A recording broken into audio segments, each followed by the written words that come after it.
depuis des mois nouvelle autorité de régulation boobu nga xam ne dafay jël en compte non seulement la télé et la radio mais ça va prendre également en compte lépp li nga xam ne réseaux sociaux la lépp li nga xam ne média en ligne la lépp li nga xam ne plateforme la.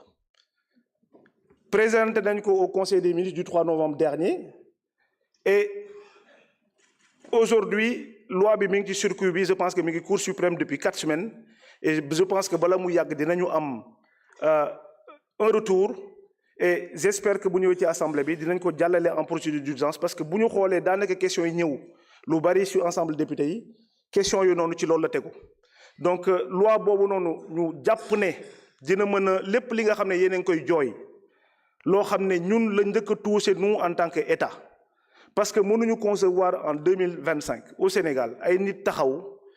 dem ci site internet faire un commentaire saaga yaay jàmbur wala nga saaga papa jàmbur parce que da nga nekk derrière un clavier te dara du la ci fekk te li may wax sànq encore une fois ne bu amee justice bi war na autosaisir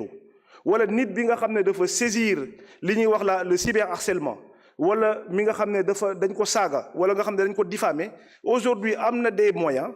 pour mën a dem justice mën a faj soxlaam mais loolu ça n'a rien à voir encore une fois avec le rôle ni les responsabilités du ministère en charge de la communication et du numérique.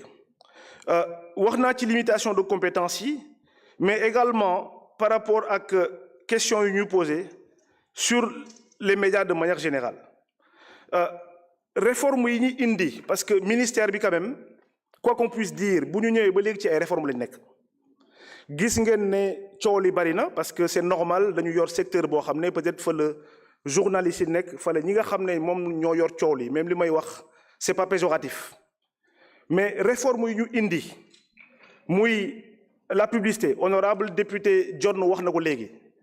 ñu xam secteur de la publicité dans le retail la publicité numérique lu muy indi ci monde bi muy aujourd'hui bu ñu ko xayma dans le monde c'est un peu plus de 500 000 milliards de nos francs CFA et aujourd'hui daanaka amul lu bari loo xam ne État du Sénégal mi ngi koy bénéficier wu. Pendant ce temps l'État du Sénégal la dernière loi en date sur la publicité date de 1983 depuis boobu ba léegi amul ay jéego ñu def pour mën a corriger li nga xam ne c'est des disparités c'est des dysfonctionnements loolu également ministère bi fare na loi pour que les taxes sur le numérique les GAFAM wax nañ ko léegi mais également d'autres produits qui vont permettre d'aider cette presse bi nga xam ne wax nañu ne dañu nekk ci jafe-jafe mais aujourd'hui disposition bi nga xam ne moom la Sénégal am muy le fonds d'appui et d'aide à la presse qui s'élève aujourd'hui à hauteur de 1,9 milliard loolu mooy outil bi nga xam ne moom la État am pour mën a jàppale presse mais jàppale presse boobu noonu ci ay conditions honorable député léegi wax na ne defal il faut faire main basse sur le quitus par exemple moi c'est la première fois que des législateurs me demandent de violer la loi parce que li ñuy wax ni encore une fois c'est une loi qui date de 2017 en 2017 nous étions pas encore au pouvoir donc lépp lu ñu ci def pour muy critère nga xam ne dañ koy appliquer dans ce cadre-là c'est pas le président Bassirou Diomaye Faye qui l'a inventé ni le président Ousmane Sonko dañ ko fi fekk muy une loi Sénégal nag dafa am problème man je pense que li may wax tant que ne on est tout le temps critiqué amul lenn loo xam ne dañ ko teg fii parce que si coobare ministre bi la wala si coobare kabiram lépp li nga xam ne ñu ngi koy appliquer dans le cadre de cette loi encore une fois c'est li nga xam ne ci loi la jógee ñun amul on n'a rien inventé donc critères yi yooyu ñuy wax ne dañu téye FADP distribuer ñu ko etc. ça c'est pas forcément conforme à la réalité dañu ñëw trouver une situation où quand fallait faire le bilan on s'est rendu compte que 1,9 milliard yi nga xam ne moom la ñu alloué à la presse ñu trouvé ne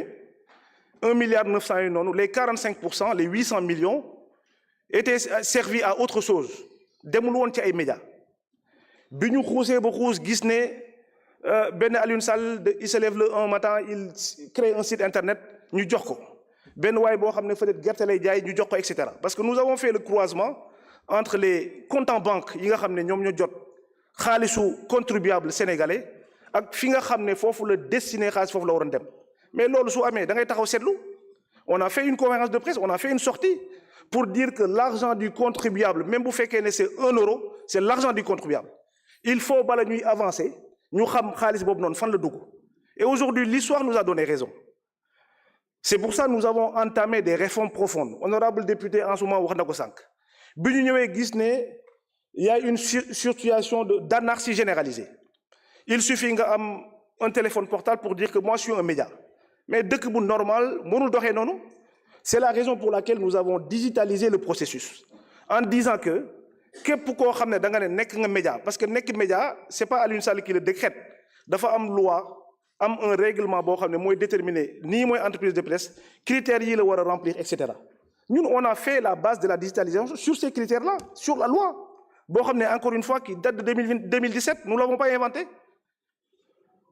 Une première fois au Sénégal, nous avons une cartographie claire de kan mooy média au vu des dispositions du code de la presse. Encore une fois, ce n'est pas média qui sont nos xarit la, qui, etc. Lépp lu ñu def dans ce cadre de ce processus-là, ça a été fait de manière transparente. Je parle sous le contrôle de Honorable Alioune Sène. On travaille avec l'Assemblée nationale tous les jours parce que su ngeen ñu yeewee 3 heures du matin nañu nit bi kañ la enrôlé wu kañ la dugg lan kayit la joxe, etc. On vous le donne à 3 heures du matin parce que tout est sur l'internet et tout est digitalisé. Donc amul lenn loo xam ne dañu ko tordre wala comme ça a été dit la guerre que vous menez avec les patrons de presse, nous n'avons de problème avec personne. Aujourd'hui, il y a des lois qui ont été votées par l'Assemblée nationale, d'accord? Et ces lois-là n'ont pas été appliquées. Nous avons fait qu'appliquer ces lois. Yokkuñu ci 1 franc, wàññiwuñ ci dara. On a fait strictement appliquer la loi. Bu fekkee ne nag loolu dañu bëgg a jàpp ne on est sévère parce que dañu appliquer loi. Est-ce que assemblée bi sax amati na raison d'être parce que bu fekkee ne dañuy voter ay loi ba pare ñu def ko ci tiroir yi. Loi bi mu xam ndax kii il est favorable à Pastef ou favorable, c'est impersonnel. Nous, on ne regarde pas. Et encore une fois, ce n'est pas le ministère. Nous avons, pour qu'il y ait cette transparence-là et cette équité, il y a même un comité indépendant qui gère ce genre de choses. Donc, lola bëggoon indi ci leeral vraiment ci côté boobu noonu, comme que temps bi daf ñu xaj. Et FADPB également, nous avons voulu pour éviter li nga xam ne moom moo amoon, de la même manière que nous avons digitalisé pour aujourd'hui dire qu'il y a tant de médias au Sénégal, ce même procédé a été utilisé pour dire que su fekkee da nga bëgg am ci aide de la presse bi comme ni ko loi waxee da ngay dem ci internet y a la plateforme nga dugal ces médias dugal les critères, etc. remplir soo remplir les critères loolu c'est pas même si man su ma ko bëggoon sax mënu ma ko parce que encore une fois loi la et critères yoo xam ne c'est défini par le code de la presse. Donc pour rassurer les honorables députés yi nga xam ne posé nañ question dans ce sens am na c'est fini. Merci à monsieur le ministre des Finances et du Budget. Non. Merci à monsieur le ministre des Finances et du Budget qui a cédé son temps de parole à son collègue, monsieur le ministre des Communications et des Télécommunications et du Numérique. Vous avez encore 15 minutes. Ouais, c'est dommage, mais bon. Voilà, juste pour revenir rapidement peut-être sur le... C'est dommage qu'on ne puisse pas répondre par rapport à l'interpellation, parce que l'Union Warni quand même amna solo par rapport à l'Union Warleral. Moi également, bi ñu gisee défaillance yi nga xam am na mooy contribution insuffisante yi nga xam ne gis nañu ne des acteurs de la presse dañ koy dugal ci gafa État am na ñu ko ci cité. Je ne peux pas citer d'entreprise, mais bu ñu ñëw fii ci ministère bi l'État du Sénégal lu mu doon recouvrer en termes de redevance c'était moins 100 millions, 85 millions pour être juste. Et sur 2025, nous sommes à plus de 6 milliards. Parce que am na ay presse yoo xam ne ñi ngi doon nekk ci réew mi peut-être du ñu fay wala li ñu doon fay lu néew la. Donc aujourd'hui, on ne peut pas nous reprocher quand même de recouvrer près de 18 ans d'arriérés ci li nga xam ne redevance la. Te redevance yooyu noonu encore une fois par rapport au développement de la presse fi ñu ko dugal mooy fi nga xam ne peut-être contenu yi nga xam ne wax nañ ko ne contenu yoo xam ne c'est pas conforme à nos mœurs contenu yi nga xam ne ça ne bokkul ak suñuy valeurs socio-culturelles ñu mën a am un fonds boo xam ne nous l'avons créé pour ñëpp ñi nga xam ne dañu créer ay contenu yoo xam ne ça reflète nos valeurs socio-culturelles ñu mën leen ci jàppale pour mën a avancer. Donc également mu am peut-être ñëw rapidement ci numérique bi parce que comme temps bi bariwul sur le numérique également je pense que question bi nga xam ne moom moo gën a ñëw question de connectivité la wax naa ko en commission l'État du